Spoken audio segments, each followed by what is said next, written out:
Hi y'all, this is So Blessed. Welcome to the Blessed Place. How y'all doing?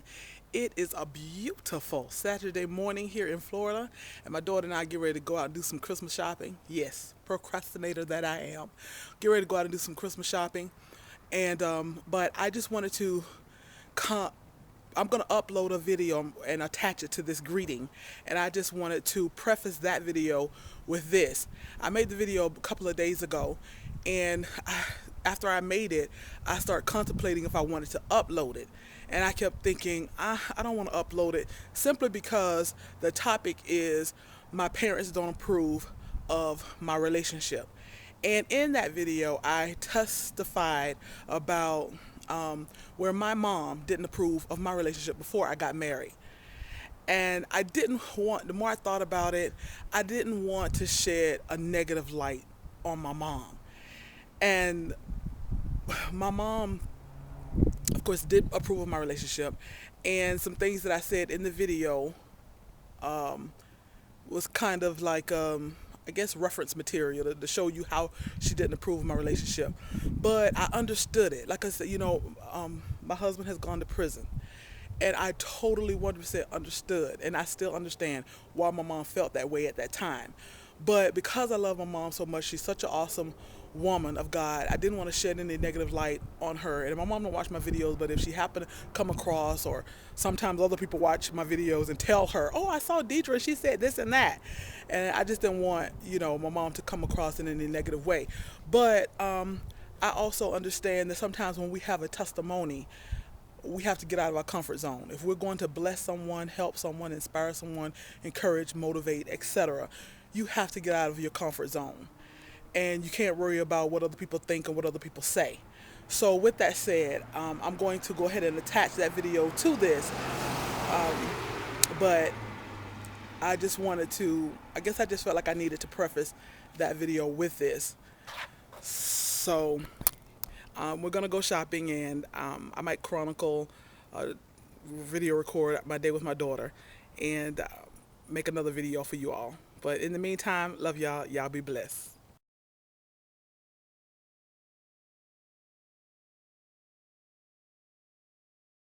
Hi y'all. This is So Blessed. Welcome to the Blessed Place. How y'all doing? First of all, I want to say hello and thank you to all my new subscribers. Thank you for becoming a blessed one. I really appreciate that. Almost 5 years later on YouTube, I'm still getting subscribers, and it means the world to me. So I really appreciate you all. And of course, I appreciate my veteran, seasoned, blessed ones. Thank you for just being around so long, whether that's been 6 months, a year, 2 years, 3 years, 5 years, because in this microwave society that we want everything new, fresh, quick, fast, and for you to still be around in drama free place, I appreciate it, because we love sensationalism. We love sensationalism, and and what's the newest, latest, hottest thing. And so for you to still be around or become a new, fresh subby, I appreciate it. Without further ado, this video is about my testimony of my mother not approving of my choice of a husband. And the reason I'm just talking about this topic is because one of my blessed ones said that she is, can't remember how old. Shoot, maybe I think she's 19. He's 26, something like that. And she's one race, he's another race, and her parents don't approve of him. And I told her I would make a video response because I had a wonderful testimony in reference to this. So this is long overdue, and I apologize to you, my blessed ones, for just being so long overdue with this video. But just really quickly, because it's not really a long drawn out story, my testimony is my mom didn't approve of my mate or my choice as of a husband. But I want to say that I totally 110% understand it. Because most of you who watch my video, you know that my husband has a past. My a past. Yeah, a past. My husband has a past. And I'm just a stickler for words, even though I can mess up some words, but I usually catch it. My husband has a past, and my husband was caught up in the drug game back in the 80s, and finally got caught. Spent 15 years in prison. My mom knew him before he went to prison because, mind you, I met my husband 26 years ago. 26 and a half years ago, something like that. So she had already met him. He'd come to our house. He spent holiday with us. He was my college boo, or friends with benefits, put it that way. And so she knew him, or she knew of him, from meeting him, etc. But then, he goes to prison, and she finds out, that he's in prison. All these years, he and I still remained friends. We would write each other. We would talk to each other on the phone. I would visit him.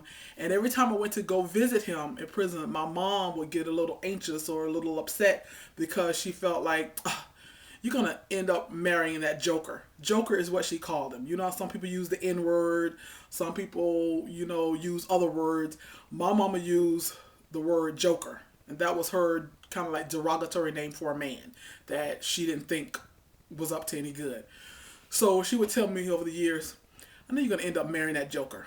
And at first I would deny it because I never thought that I would marry him. No, we were just friends, and I just never thought that he was my husband. Never. Not until just a little bit before he came home. So I would, deny it. I was like, Mom, I'm not crazy. I'm not going to marry him.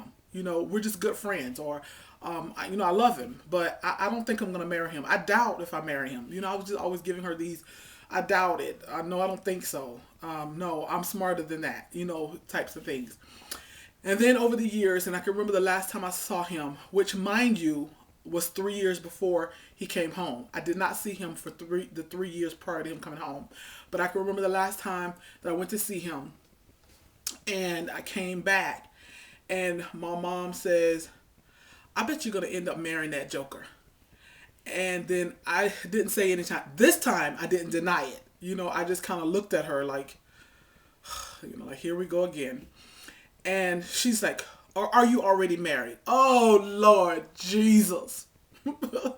Elizabeth, I'm coming to join you. She was, she was like, oh, she didn't say that part, but she was like, oh, Lord Jesus, don't tell me you already married. You're probably already married. And I said, no, Mom, I am not married. I said, you taught me better than that. I said, contrary to what you may believe, I do have a brain. And you taught me better than that. And no, I'm not marrying a man while he's in prison. And she's like, but you sound like you're going to marry him, though. And I said, I think I might. And mind you, like I said, this is about 3 or more years before he came home. And I said, I think I might. I think he probably is the man I'm going to marry. But I wasn't quite sure. But I told her in that way just to kind of break it to her and prepare her just in case this was the man I married. And I told her, yeah, I think I might. And she was just so hurt. And she was so disappointed. But, she didn't go on and on about it. She just left it at that. Just kind of rolled her eyes and, and just went on about her business. So now fast forward, 3 years or so later, and he's released from prison. And then we marry. We get engaged like, December, January, February. We get engaged 2 months after he's released. He's released in December. Around this time, in 2004, I believe it was. He's released in December. He proposes to me on Valentine's Day, February 14th, Valentine's Day. And we marry in April. So about 6 months' time. And my mom was just so beside herself that she felt like I was getting married so soon. Even though I'd known him by this time about 20 years. But, he just came home like a few months prior. And she said a comment. I won't even say what the comment was because to me it was so bad. It was so hurtful. But she said a comment, and I'll let you use your imagination. She said something. She told my sister something like, Deidre's not thinking with her head. She's thinking with another part of her anatomy. So we'll just leave it at that. Needless to say, I was just so hurt when she said that. Okay, we go ahead and we get married. Oh, and then let me tell you something else happened. We were supposed to be he proposed to me in February. We were supposed to be getting married in March. We were supposed to get married in March. and we postponed our wedding 4 or 5 different times between March and April 30th because we have 4 different family members to pass away. 4 close family members passed away in funerals. My dad's brother passed away. My first cousin passed away. My mom's first cousin passed away, and maybe it was three. No, 3 different family members passed away, and we had to keep postponing our wedding because the very close and important people we wanted there would have had to attend the funeral. So, my mom made another comment, but this time to me. She told me, and I don't mean to put my mom on blast because God knows I love my mom, but I just got to show you all the total impact of what I'm saying. She told me, my mom did, she said, Deidre, look at it. All these people keep passing away. Don't you think maybe that's a sign that you shouldn't be getting married? Can y'all believe? Yes, my mother told me this. Well, do you all know what I had to come back and tell her? I said, I don't think God operates like that. If Charles and I were not supposed to be getting married, I don't think he would kill off other people. He would kill me or Charles. What kind of God is that to kill 3 other people because Charles and I decide we want to get married? Don't you think he would kill one of us? And my mom just like looked at me, and I don't know if she was just shocked I said something, or because I'm usually always very respectful. No matter what my mom says, I'm always very honoring and respectful to her, and I just kind of let it go in one ear and out the other. But that time I was like, okay, I'm sick of this. And she just like, got quiet. So maybe either she thought about, yeah, that is true. That was kind of stupid what I said, or either she just like, okay, I'm gonna let this go. I'm not gonna get into an argument with her. I don't know what it was, but she just got quiet. And then, okay, we get married. My mom is there. And all is forgiven because I'm gonna tell you why at the end of this video. But we get married, and a couple of years later, my mom calls me. This might have been 2 to 3 years into our marriage. Out of the blue, my mom calls me one day, and she's like, Deidre, I'm just calling to tell you that I love you so much, and I'm so proud of you, and you made an excellent choice for a husband. Charles is a good man, and he treats you really well, and he's a good, wonderful person, and you made a good choice. And I want to let you know that I am proud of you. You guys, that was the best feeling, the best phone call I ever got from my mom. And the reason I share all that with you, and especially my subby, to let you know that you're not alone. A lot of people have gone through this, where the parents don't approve of or accept their mate, or their spouse, or their choice of boyfriend, or their choice of girlfriend, etc. But for the most part, I honestly believe with all my heart that for the most part, that most parents are coming from a place of love, a place of concern, a place of compassion for their child. They're not coming from a place of meanness or hatred. Sometimes they're coming from a place of ignorance. And that is that they don't know. They don't know that person's culture. They don't know that person's character. They don't know that person's personality or whatever it is. They don't know that person's story. Whatever it is. They don't know how that person is going to treat their child. So they're coming from a good place and a good heart. My mom, regardless of what she said that might have hurt me so bad at that time, I didn't let it overshadow our relationship. I did not let it put a wedge between our relationship, because I knew my mom was coming from a place of concern. I knew my mom was coming from a place of love. I knew my mom was coming from a place of longing for her daughter to be married to a good man, or someone who she felt deserved her daughter, her firstborn, someone that she's poured so much into, that she wanted to make sure that whoever would marry me would be able to love me like I deserve to be loved, to take care of me like I deserve to be taken care of, like my mama and daddy took care of me. And so I knew she was coming from a place of love. I knew she was coming from a good place, no matter how she might have been coming from a place of ignorance. So all was forgiven. Like I said, I didn't. It hurt. I won't lie. It hurt from the things she said at that time, but I did not let it put a wedge between us.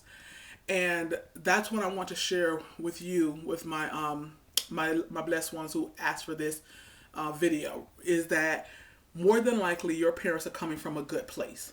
I don't know them. You got some people who are just coming from pure hatred, but I'm going to assume that your parents are coming from a good place, and they're just wanting to make sure that either the age gap or the racial gap, or what, or the cultural gap, whatever it is, they want to know that this person is going to love and take care of their daughter. So the best thing that I can tell you is, number one, you have to decide for yourself, is this person a good person? Because sometimes parents have very good reason not to like their potential son-in-law or daughter-in-law. They have very good reason. This person is not treating you right. This person doesn't work. This person has no potential. This person has no vision or goal for their lives. This person is an abuser, either verbally or physically. So sometimes they have really good reasons. So you have to decide for yourself. Number one, does my mom or dad, or do my mom and dad have good reason not to like this person? Okay, check that off. No, they don't have good reason. He's good to me, or she's good to me. He takes good care of me. He makes good money. He has goals for himself. He has great potential, etc. Okay, you check that off. They have no valid reason for disliking this person. And then you have to decide if this is the person that you want to spend the rest of your life with, because there's no reason to make a wedge between you and your parents for someone that you don't even really care about anyway, but you're just doing it. You're just doing it in defiance of your family. Don't just hold on to someone or like someone or marry someone just to be in defiance of your parents. So you have to decide, is this person who I really want to give my heart and my life to for the rest of my life? And if the answer is yes, if that person is good to you, that person loves you, that person is treating you well, that person is helping to provide for you, or you're providing together, and it's just simple ignorance or racism or something like that, then you have to decide for yourself that you can take the separation that may come between you and your family. Your family may not ever accept your mate. And then you might be blessed that your mate may come, or your parents may come around like my mom did. And now my mom loves my husband. My husband loves her. And they have their own special relationship. So I hope that this helped you to realize that, number one, you're not alone. Number two, sometimes it's done out of ignorance, but most of the time, parents disapprove of their potential in-law because of love and because of concern. And you have to take a look at it yourself and decide, do my parents have valid reason not to like him or her? Or if they don't, you're going to have to decide, regardless of what my parent, just like I had to decide, regardless of my mom's disapproval, I am marrying him anyway, because I know this person and I know who it is that I'm marrying, and I know how he makes me feel. And anybody who's just curious as to what my dad thought, my dad was just the coolest person. Oh my God. And I'm going to start talking about my dad and then get all sad, because if you don't know, my dad just passed October 22nd. But my dad is just the coolest person, and my dad was the type of person who felt that even if I don't approve of Charles, I don't know if my dad approved or disapproved of Charles before I got married, but my dad is the type of person, and he even told me this: we raised you right, and I know you got a good head on your shoulders, Deidre, and I know that you love the Lord, and I know if you have decided that Charles is going to be your husband, you are coming from a good place, a smart place. You're an intelligent woman, you're a good woman, and if you love him, I love him. And to even prove that even more, one of the trips that I made to go see Charles, he was in Alabama. My dad went with me. This is when Charles was still incarcerated. My dad went with me, and we spent like 4 days in Alabama visiting Charles. And that is one of the best memories that I'll ever have, because here it is, my dad, not necessarily that he approved of his daughter going to see some man in prison, but he loved me so much that he loves who I loved.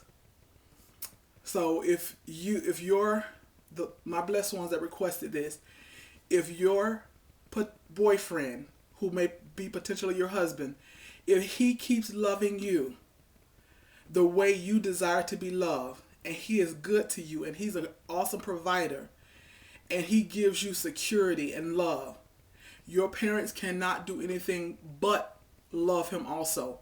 And if they never do, that's on your parents. Something is wrong with them. All right, love y'all. Y'all be blessed.